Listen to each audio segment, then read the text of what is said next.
So,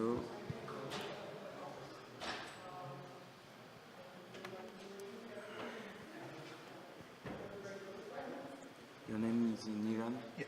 Okay. Go ahead. All right. Hi, everybody. Thanks for coming. My name is Niran Babalola. I work at Consensus. On the Consensus Diligence team, we do a lot of work trying to make sure that smart contracts do what people say they're supposed to do. In particular, I work on a product called Panvala. And what we're trying to do with Panvala is build a sustainable flow of funding for work that makes the Ethereum vision actually possible. So we've built Slate governance as a tool to govern Panvala in particular. We think it's a generally useful design for governing decentralized systems that can be used in other places. So we're going to describe how it works in Panvala and how it can be generalized from there. So first I'm going to go through a couple of existing problems that people face when they're trying to design decentralized systems, dive into some blockchain governance systems that are live on chain already. Talk about how Slate governance works at a high level, and then dive into how it works in Panvala in particular. So when people are trying to design these decentralized systems, the first thing that they typically run into is 51% attacks. Whether we're talking about proof of work, where it's hash power, or token voting, where it's economic power, if you get 51% of the economic power in a network, you can more or less do whatever you want. But if you look at the real world, where you're operating in a corporation and 51% of the shareholders try to take the 100% of the assets, somebody's going to go to jail. That's against the law. It's against the law for the board of directors of a company to not respect to not follow through with their fiduciary duty to 100% of the shareholders. They can't just care about 51%, they have to care about everybody. So there's a centralized legal backstop that makes cooperation in a corporation possible. We don't have that on the blockchain, where code is law and law is still law but doesn't help you as much. So people have to design ways around this 51% problem before they can even get started. Decision overload is another problem that people run into, where if you're trying to spread decision-making power throughout the network, you want individuals to be able to have input into the decisions that are made. If there's lots of decisions to be made, you might overload the people who are supposed to be running the system. You might end up with low voter turnout because you have so many things to vote on and people don't actually want to vote on them all the time. Especially if they're spammy proposals, you want some way to limit how many decisions get through to the voters. Structurelessness is a problem that these decentralized systems run into, where it becomes unclear how decisions are actually made in decentralized systems. In a lot of these systems, there's no clear process for decision making. So if you've been involved in the system for a long time, you've learned through experience how decisions actually get made. If you have a new proposal for what the system should do, you know who needs to be talked to get over that 51% voting hurdle to get the proposal enacted. But if you're a small token holder or somebody new to the system, it's very opaque. You don't know how to get your good proposal through the system and actually implement it on chain. So building systems that have more structure to them makes it easier to actually distribute power in these systems, because a lot of decentralized systems still have concentrated power because the decision-making process is hidden.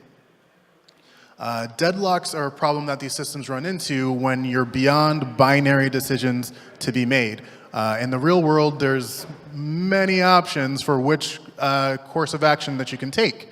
And you can end up in a situation where there's no majority for any of the options that lie in front of you. If you take a Brexit, for example, they're in a deadlock right now. There's 3 options on the table, but there's no majority to stay in the European Union. There's no majority to take the deal that's actually on the table. And there's no majority to leave without a deal. They're just stuck, and nobody really knows what's going to happen, and that's like not that far away now. Deadlocks are a problem that we have to design our way around if we want to be able to sustain cooperation, or else you get stuck. Disunity is a problem that arises when it's very easy to leave a system that you've built. If you don't get your way and it's very easy to leave, then your community splinters over time and doesn't have the ability to sustain their cooperation. But on the other end, if it's very difficult to leave, why would you enter the system in the first place? These systems have to strike a balance between making it easy enough to enter and easy enough to leave to be able to sustain cooperation. And these different systems strike a different balance on this unity. And the last problem that we're concerned with for slave governance is cartel resistance. So there's not enough time to go in depth into the cartel resistance problem, but if in general, if you're trying to govern assets in a decentralized system and you have proposals that you're voting on, if you're the person making the proposal, the best way to get your proposals through the system is to pay the voters money. If you're governing the inflation of a blockchain, you want your proposals to go through, give some of that inflation back to the voters. But if that wasn't your intended goal, if you were trying to fund actual work, but the funds are going to bribes to the token holders, you didn't actually achieve your goal. You just introduced friction in your system without achieving the goal that you wanted. So we have to address these problems when we're designing decentralized systems. So there's several systems that are already live that work in a more or less decentralized fashion. The first one is the DAO. It was live. The code still exists on chain, I guess. But back in mid-2016, Ethereum had been live for less than a year, and people were really excited about the potential to create new kinds of organizations. Organizations without officers, organizations without CEOs, just organizations run by people at the edges. So the first design decision that the DAO ended up making was that proposals would be submitted to a set of curators. So that solves two problems. If curators have to approve your proposal and you propose a 51% attack, the curators can just say that's clearly a malicious proposal, we're not even going to present that to the voters, we're just going to exclude it. And it also solves the decision overload problem. If people are submitting spammy proposals, the curators can just decide that they're going to respect the voters' attention by excluding them, by not allowing those proposals to be presented to the voters. Another design decision that they made was that if you're on the losing side of a vote in the DAO, you can decide to split your assets from the DAO and create a new DAO with everybody else who disagreed. So instead of being forced to go along with whatever the majority wants, if there is a decision that's made and you don't like it, you can take your ball and go home. And that makes it very easy to decide to participate in the DAO. A lot of people decided to participate because it was easy to exit. The only problem is that it had a bug that kind of prevented all that stuff from working. But it would have been interesting to see how it played out. After the DAO had its problem, the Aragon team really picked up the ball when it comes to this stream of new kinds of organizations. And what they built was a tool set, a framework for building decentralized organizations. You can basically start with all the basic pieces that they put together, and if you have an idea about how to innovate with decentralized governance, you plug in your particular solution, but still rely on all the other things that you didn't have to build yourself. So the most important Aragon organization today is really the DAO that runs the Aragon governance process. So the Aragon governance process is the way that they make decisions in the Aragon community about how to use the nonprofit's funds and about general decisions in the community as a whole. So what they did with the AGP DAO is they decided that using the access control list that's built into Aragon, instead of delegating the permission to create proposals to any token holder, instead the only people that can create proposals in the AGP DAO are the AGP editors. Basically, they appointed 2 people to be the editors who can present proposals to the token holders. So again, that solves the 51% attack problem. If there's a proposal that's clearly malicious, the AGP editors don't include it. And if there are proposals that are spammy, again, the AGP editors don't include it. So that's not the one Aragon solution to these governance problems. It's a general toolkit for building decentralized organizations. So if there's an idea that you have about how to solve these problems, building on top of Aragon is really the right way to go. The Moloch DAO is a brand new DAO that launched last month on the mainnet to basically be a grant-making DAO. And the goal is to build the simplest thing that could possibly work. So instead of having arbitrary kinds of proposals, being able to send arbitrary transactions, All the Moloch DAO does is issue voting rights and let you withdraw Ether from the DAO. That's it. It can't participate in arbitrary systems. You're just deciding who gets to vote and and you're deciding when to withdraw. So existing members can propose that someone contributing Ether to Moloch DAO can have a proportional amount of voting rights. And they can also decide that if someone's putting in work, that they can get voting rights proportional to the work that they're putting in. So when there's a proposal like that, you have to put down a 10 Ether deposit to make a proposal. And that's aimed to prevent problems with spam. If you're just making lots of proposals that nobody cares about and they're all getting voted down, you're going to degrade the ability for the community to operate this system. And the other decision that they made is similar to the original DAO. People on the no side of a vote can always withdraw what they put in there. There's a waiting period of, I believe, 7 days before any proposal takes effect. So if you don't like what's happened, you can leave. And again, that makes it very easy to decide to join the Moloch DAO. And if you're interested in these kinds of systems, I recommend joining and playing around with what's going on there. Lastly, MakerDAO is the DAO that runs the DAI stablecoin. It's probably the most interesting DAO that currently exists, mainly because it's producing something that people want and something that people use. So they have a couple of different kinds of proposals in their DAO, but the one that I'm most interested in is the executive proposals, and those are the ones that actually execute on-chain.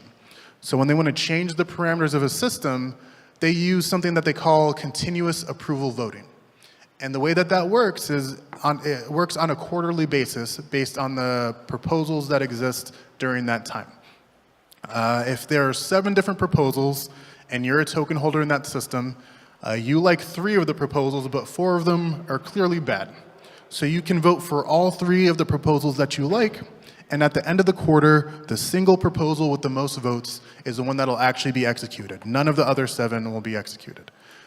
So that is kind of a gating mechanism that forces people to come to agreement on one thing to do during a time period. And I think that's a very useful mechanism, and it's a mechanism that we include in slate governance.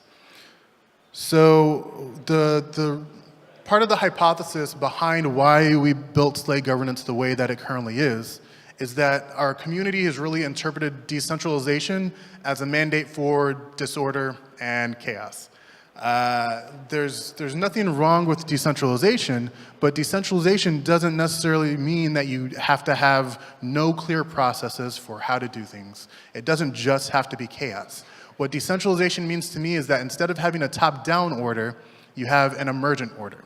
You still have order, it just didn't come from somebody saying this is the way things should be, it came from people deciding that it's the way they want it to be. So if we can build decentralized systems that still produce an emergent order, we can probably get a lot more done together than we're getting done right now. So at a very high level, the way slate governance works is that first, only one slate of proposals can execute each quarter. So basically a slate contains as many proposals as you want for decisions to make, transactions to execute, whatever you want to do on chain.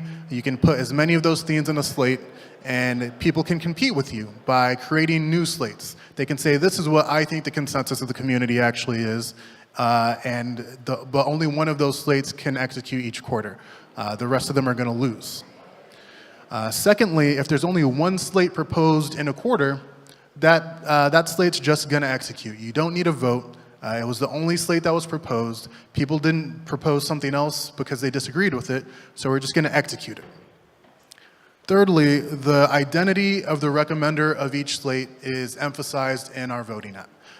It's not just about comparing the technical merits of what's being proposed. The identity of the people who recommended that slate of proposals is really important in slate governance. And last, anytime you're recommending a slate of proposals to execute in the system, you have to stake tokens on your slate. And if you lose, if somebody outcompetes you with another recommendation, you're going to lose the tokens that you staked on that slate. So some of the desired outcomes that we seek from this system is that instead of building consensus on-chain, you build it off-chain. In a lot of decentralized systems today, the real debate about what to do really starts when those proposals hit the chain. But in slate governance, you build your consensus off-chain, and then you're just trying to record that consensus on-chain. The idea is that you've already built so much of a consensus that your slate has no competition because everybody else agrees that that's what we're going to do. And if there is competition, that's the result of disagreement about what the consensus was rather than the normal case. So votes only happen when the community is divided or when somebody is trying to attack the system. So a good analogy for the way that the system works is if you're familiar with Plasma, most of the things that happen on a Plasma chain involve no transactions on the mainnet. You can do everything you want on the Plasma chain, and then when something goes wrong, that's when tons of transactions start getting sent. That's when people start to exit the system because something went wrong. Similarly, in slate governance, in the normal case, one transaction gets sent, they recommend a slate of proposals, and nobody competes with it, so it just goes through. But if something went wrong, if what was proposed isn't actually the consensus of the community, that's when lots of transactions get sent. That's when more slates get proposed. That's when hundreds or thousands of transactions get sent to vote in the system. But in the normal case, consensus is built off-chain, and we just record it on-chain. So we rely heavily on incumbency in slate governance. So the incumbent is whichever recommender recommended the last successful slate for the last quarter. So in the app, if you propose a slate again the next quarter after you won the last quarter, we're going to make sure that the community knows that you're the incumbent. And the reason that's important in slate governance is because we want a different status quo than what's typical in decentralized systems. In most decentralized systems, the status quo is stasis. Basically, nothing happens by default. If there's disagreement or if nobody takes any action to make something happen, the default thing is that you get stasis. You get Bitcoin where it's hard to make a change to a system, or you get what's happening in even more systems where it seems harder and harder to make a change every time. But in slate governance, we want the status quo to be progress. We want the status quo to be continued progress on the same trajectory that the community has been on, because they've already reached consensus about how they make decisions. And when you're fine with the status quo, what you do isn't do nothing. When you're fine with the status quo as a voter, you vote for the incumbent. So you continue making progress, and that's the default. That doesn't mean you're going to always support the incumbent. Maybe it's time to change the way we make decisions as a community.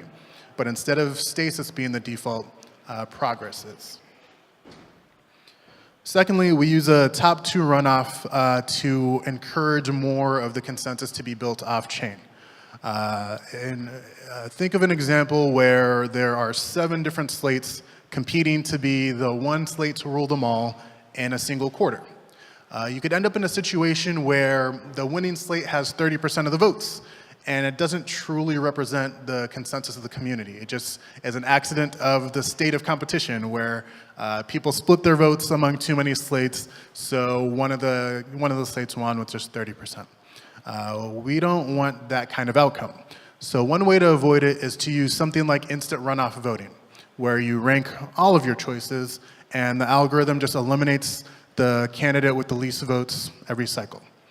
But again, that leads you to a situation where it's the norm to form the consensus on-chain, where people don't really know what the outcome's going to be until we all cast our votes, we all total up all the tallies as the algorithm runs. That ends up being the norm for how you make decisions if you choose instant runoff voting. So instead, what we do is a top two runoff. So you rank your first choice slate and your second choice slate. And we total up all of the first choice votes for all of the slates, and we eliminate all of the candidates except the top 2. If one of the slates got more than 50% of the votes, that's the winner, and we don't even have to do the runoff. But if none of them got more than 50%, we count up all the votes from ballots that had their first choice eliminated, and we add the second choice votes to the people, to the remaining candidate slates, and the one with the most votes is the one that wins. So by doing that, it makes it a lot harder to compete on-chain. So you don't end up, if you're a rational competitor, you don't end up with 7 slates competing to be the slate that gets produced in a particular quarter, because you're probably going to lose. But instead, you end up with 2 or 3 viable candidate slates, and you're deciding which one of those you support. You're building up the consensus off-chain and then trying to record it on-chain, which is the goal of our system. So a top 2 runoff is not a cure-all. It doesn't solve all the problems and make it easy to cooperate. For people who live here in France, it's very clear that a top 2 runoff does not solve all the problems. That's how the presidential system works here. And in the last presidential election, there were 3 candidates. There was one on the left, one on the right, and one more or less somewhere in the middle. And the top 2 runoff kind of did its job. It steered voters towards the middle ground option. But that hasn't produced a happy consensus. People who are happy with the way things are going, there's still protests in the street every weekend because people are unhappy with the way things are going. So it doesn't solve all the problems. The idea is that it just pushes more of the consensus to be off-chain rather than making it happen on-chain. So we've gone through, I'm going to skip this slide because I'm running out of time. So we think that a way to avoid a lot of these governance problems is to decide what you're governing. So instead of governing our assets in a smart contract, we govern our loyalty, our commitment to one another to continue to cooperate. When you're governing assets in a smart contract, it's very easy to get into situations where you have these 51% attacks, you have these deadlocks, where it's hard to decide to keep cooperating together. But if you govern in loyalty, it's easier to stick together. So in Panvala in particular, what we do is we use tokens to organize people who want to make Ethereum safer. So there's a vision that we've been telling people about how Ethereum can be the hub for a new decentralized internet, a new decentralized financial system, and we use tokens to organize those people to get that work to be done sustainably. So we have a problem in our community where the funding for work that benefits everybody is unsustainable. People who are doing this work are funded by teams who raised funds in kind of a one-shot deal. They sold tokens and they're not going to sell tokens again. So they're spending funds to give people grants or to work on their own systems that end up benefiting all of us. But when they run out of money, that's going to stop. And the second problem is that it's often more lucrative to compete with Ethereum rather than to cooperate. It's a lot easier to get funding for work that you're trying to do if you create a brand new incentive system that competes with Ether rather than cooperating and staying together. We can get a lot more done together if we find ways to keep people together rather than splintering apart. So what Panvala does is it wraps the existing ecosystem of grant funders, corporate open source projects, and volunteers with a token that gives them all a sustainable incentive to find funding together.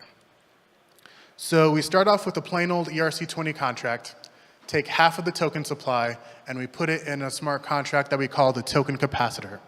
And what that contract does is it releases tokens at a decaying rate over time, like the Bitcoin block reward.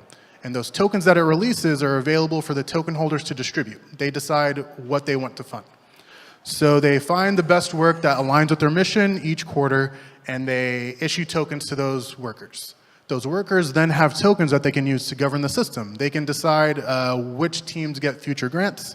But at the end of the day, governance isn't the core value proposition of these tokens. We want those teams to have a sustainable flow of funding, not just the ability to direct where the tokens go. So what these tokens are really for is to donate back into the system. In Panvala, you don't donate by putting US dollars into the system or by putting Ether. You donate by putting its own tokens back into the system itself. So instead of putting your dollars into the system, you give your dollars directly to the workers, and you take tokens. You buy tokens from the workers who got tokens for doing work. And you take those tokens, either you use those tokens to govern the system again, or you deposit them back into the system that they came out of. Another way to make donations happen is instead of spending money from your own pocket, you use the value that you direct in our economy to drive more value towards Panvala. So instead of going to any business, you direct your loyalty towards businesses that are donating to make Ethereum safer. They're getting the same return on investment that they'd get from spending their marketing budget on advertising, But instead of giving that money to Facebook and Google, they're putting it towards work that makes Ethereum safer. So workers are getting funds from, getting tokens from the token capacitor. Donors are buying those tokens, giving money to the workers, taking the tokens, and putting them back in the system that they came out of. The goal is to reach equilibrium. For every token coming out of the system, we want one token to be going into the system as a donation. And at that point, that's a level of cooperation that we can sustain indefinitely. They're not doing work because they're speculating on the value of the token. They're doing work because we've organized a community of donors, organized a community of workers, and brought them together so they can get the work done that they always wanted to get done. So we've already started doing this. We've given out grants to 10 different teams, 12 different grants. They applied. In total, they requested 2.6 million tokens, but the token capacitor limits what you can actually issue in a quarter. There's 2.1 million tokens that they could issue. So the applicants had two options. They could reduce the amount that they're asking for so everybody could get a grant, or they could hold the line, say that they wanted more tokens, and compete, and somebody would get pushed out. But for this batch that we issued on February 1st, everybody decided to reduce what they asked for so they could all get grants. The next batch, the application deadline is April 5th, and there's going to be 2 million tokens. So there's fewer tokens every period that people are competing for when they apply for work that makes Ethereum safer by scaling the network or making smart contracts more secure.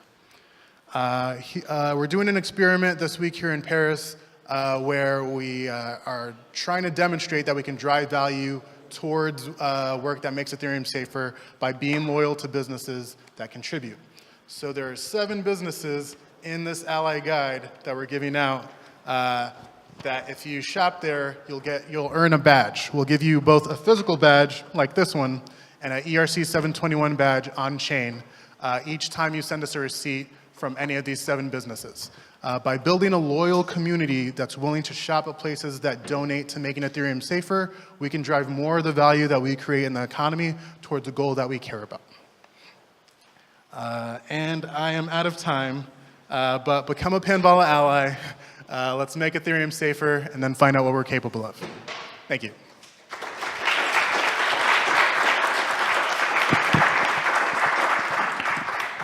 We have a ton of these, so if you want an ally guide, I will give you some.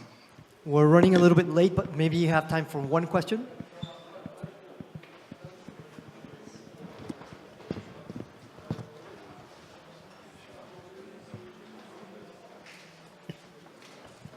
Hi. Is the voting on these proposals, is this cartel resistant? I couldn't understand that. Can you say that one more time? The voting process on these proposals, is it cartel resistant?